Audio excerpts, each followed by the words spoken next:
It's my feel-good breakfast show.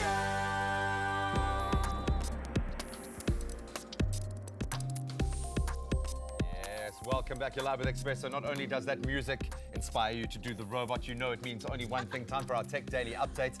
And what an exciting tech talk we have in store for you today. Millions, billions maybe, of people around the world who are unable to use their favorite social media services, Facebook, Instagram, and WhatsApp for up to 9 hours on Wednesday. The shock. I know there is some real post-traumatic stress going about as we speak. But here to unpack exactly what went on is our friend in tech, Brian Smith. Brian, welcome back, buddy. Thank you very much. What's up, Thank you. Brian? Thanks for having me. Let's be honest, there were a lot of people that weren't models anymore, okay? So a few people were out of a job for 9 hours. There were a lot of Now Instagram they're feeds that just didn't make it that day.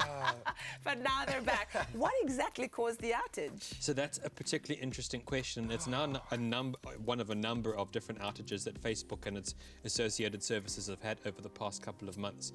Facebook actually hasn't officially clarified what the specific cause of this outage is. However, the most common theory on the street, so to speak, is that it actually had an outage to do with one of its DNS providers. That's essentially a service that will link up the IP address of a website to its name, being facebook.com. Okay, yeah. And principally, the outage that is expected that failed essentially was one that handled all of its image services across not only Facebook, but also WhatsApp and then Instagram as well. Because these all bleed into each other so Yeah. It's dramatically. all within the same stable now, and unfortunately what that means is when you have one point of failure, the rest of the services all go down, and that's particularly damaging for a service like Instagram, of course, that is particularly driven by images. Exactly.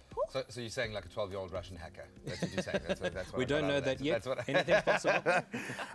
I think a lot of people who cared were taken aback by the rather strange kind of image information. Things, it felt like we were getting an inside view that Precisely. maybe we weren't supposed to be getting. And perhaps one that we're not ready for. So this actually was incredibly interesting in that given that images weren't showing on Facebook, what a number of users reported seeing is seeing instead what's called alternate text, so image that would appear in text that would appear in place of an image.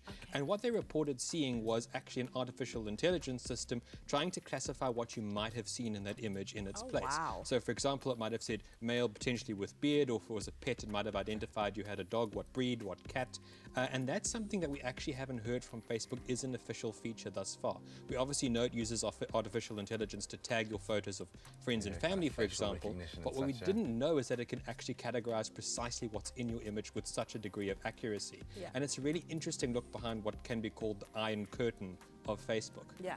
Well, I think the important question is, how does one know when this will happen again in the future?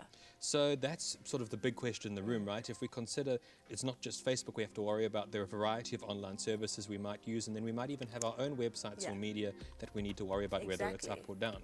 Fortunately, there are a number of online tools that we can actually use to track just this perfect. Perhaps the most prolific one is one called Down Detector, which will essentially provide a monitoring list of all local services, but also international ones that you can use to track whether it's actually working or not. Yeah.